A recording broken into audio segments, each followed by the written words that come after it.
to Dr. Muhammad Safdar Bhatti, which is from Pakistan. He has been published more than 80 research papers in international journal. Along with this, he has been teaching PT, TOEFLs, IELTS from last 30 years, even though he is author of several books. Welcome to Dr. Muhammad Safdar Bhatt. Thank you, Thank you sir. very much, sir, for introducing me so nicely. Can you hear me? Can you hear me? Yeah, Yes, sure, sir, your doctor. voice is clear. And what about my screen? Is it visible to you? You're Yes, sir, audible. yes. Thank you, sir. No, I'm talking about my screen. Can you see my Yeah, full presentation? yeah. We can see your screen. Okay, thank you very much. Bismillahirrahmanirrahim. Assalamu alaikum and a very good morning to everyone. This is Dr. Muhammad Safdar from the Islamic University of Bahawalpur, Pakistan. First of all, I would like to thank the worthy Vice Chancellor Habibur Rahman Saab and Dr. Irfan and his whole team for providing me this chance to give a talk at this forum. Really, I am very happy to see you all here. And the topic of my today's keynote talk is importance of education in policy making. Respected audience, education is often regarded as the cornerstone of a nation's prosperity, societal development, and individual growth. A robust and equitable education system is fundamental for shaping the future of any society. In recognition of this, governments worldwide invest substantial resources in developing and implementing education policies that guide their educational institutions. These policies serve as a blueprint for creating and maintaining a functional, effective, and responsive education system that caters to the diverse needs of learners, educators, and communities. The landscape of education has evolved significantly over the years, marked by shifts in pedagogical approaches, technological advancements,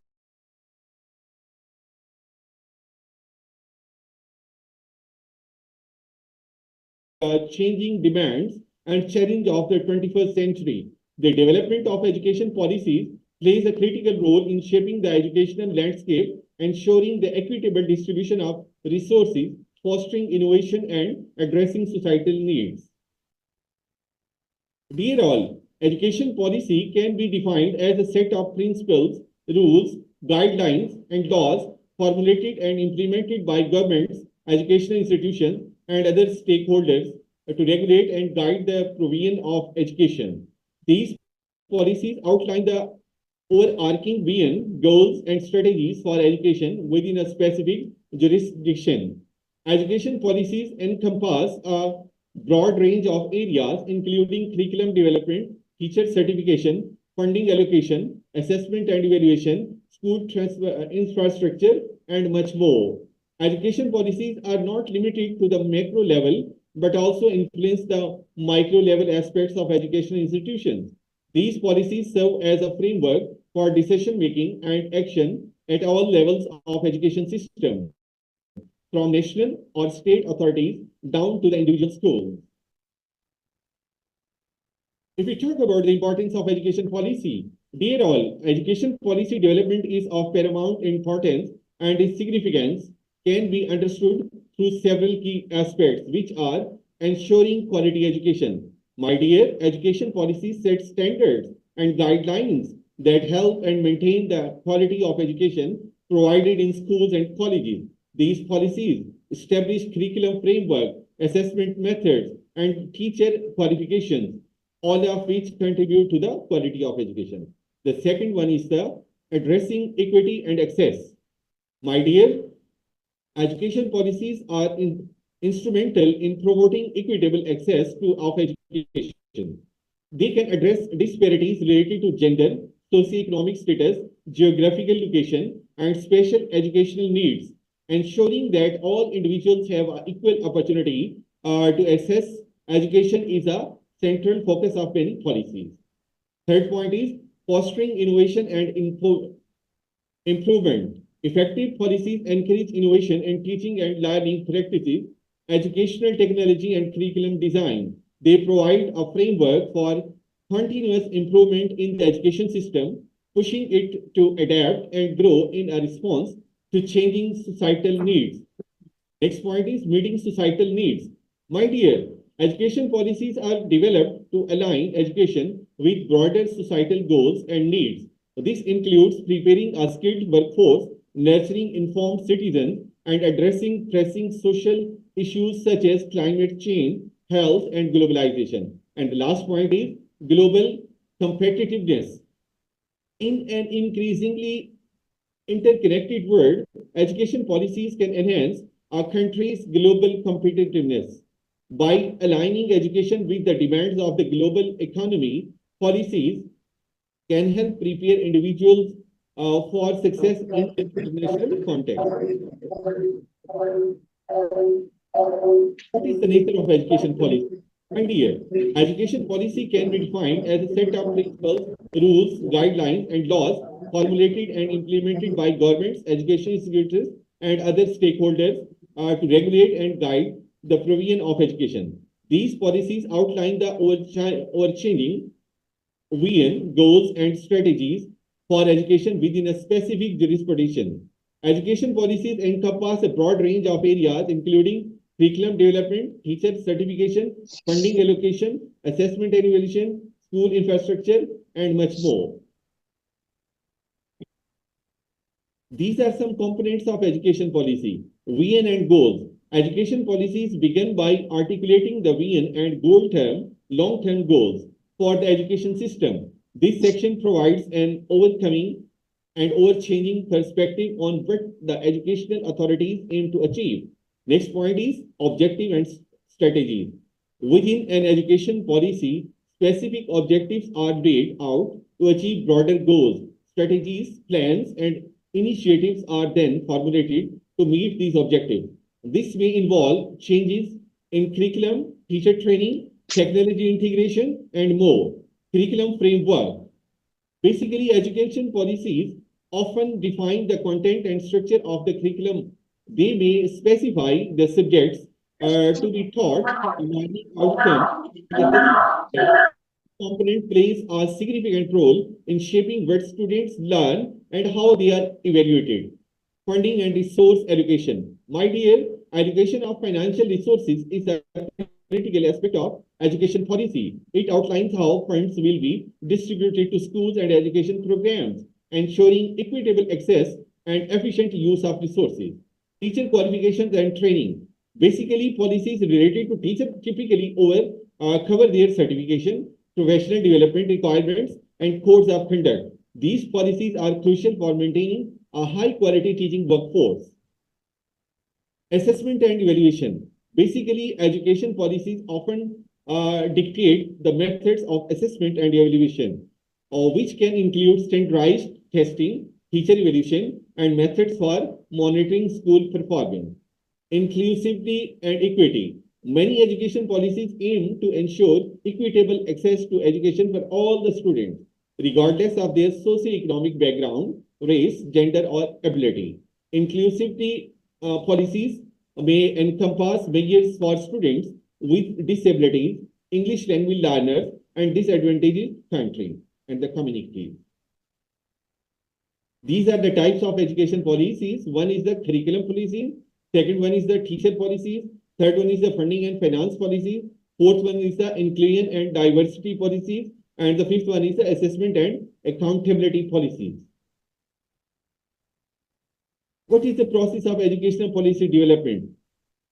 Basically, the development of education policies is a complex and manifold process that involves various stakeholders, extensive research, and a series of stages from setting goals to policy formulation, implementation, and evaluation. They are, first one is the stakeholder involvement. Education policy development is not the sole domain of a government body and the educational institution. It is a collaborative effort that includes input from various stakeholders.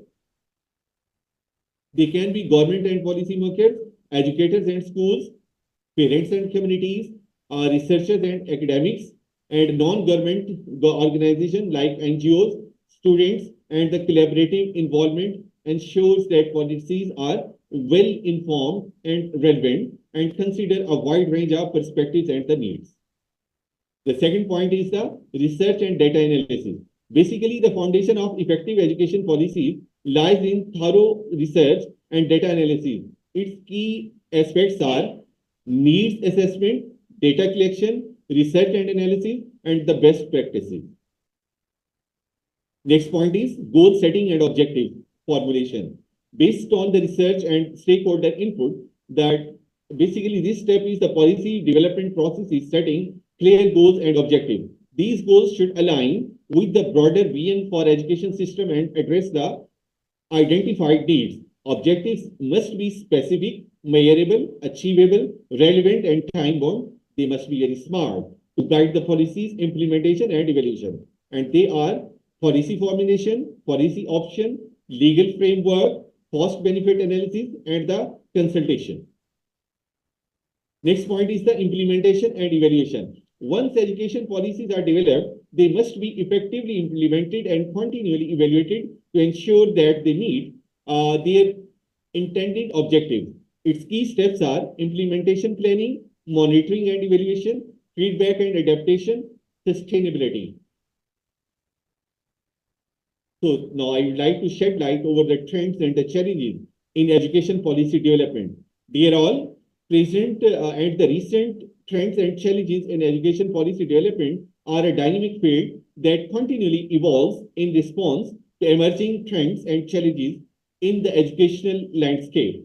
In the 21st century, several notable trends and challenges have shaped the development of education policies, underscoring the need for adaptability and innovation. These trends include professional development, COVID-19 pandemic impact, and the gender and the LGBT inclusively. So, now I would like to sum up my talk and by giving some recommendations.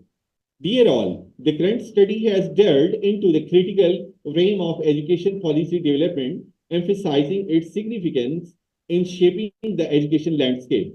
A call to action is essential for ensuring the continued importance and effectiveness of educational policy development, and key recommendations are inclusivity and equity. Prioritize policies that promote inclusivity and equity, address disparity in access and opportunity, ensuring that no child is left behind. Next is the digital learning and innovation. Basically, we have to embrace digital learning and technology integration, fostering innovative teaching and learning methods that prepare students for the digital age. Resilience and adaptability. We have to develop policies that make education system more resilient and adaptable to unforeseen challenges such as public health crisis and or economic disruptions. Next point is sustainable funding. Basically, we have to ensure sustainable and equitable funding for education. Adequate resources are essential for maintaining quality and accessibility. And the next recommendation is evidence-based decision making. Basically, it should be the base policy decisions on thorough research and data analysis to ensure that they are well informed and effective. And the last point is stakeholder engagement.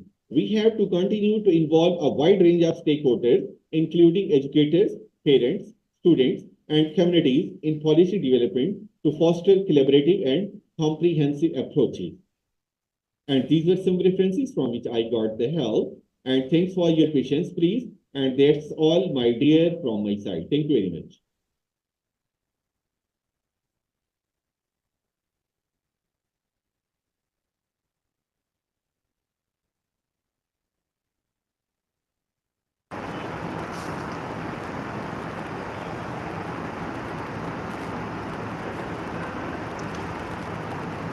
Thank you very much, Dr. Muhammad Safdar Bhatti.